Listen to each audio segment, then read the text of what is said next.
some abs on our crunch machine. Come down all the way, stay tight at the bottom.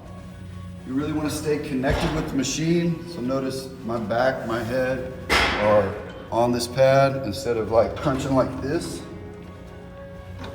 You want to stay with the machine, crunch all the way through.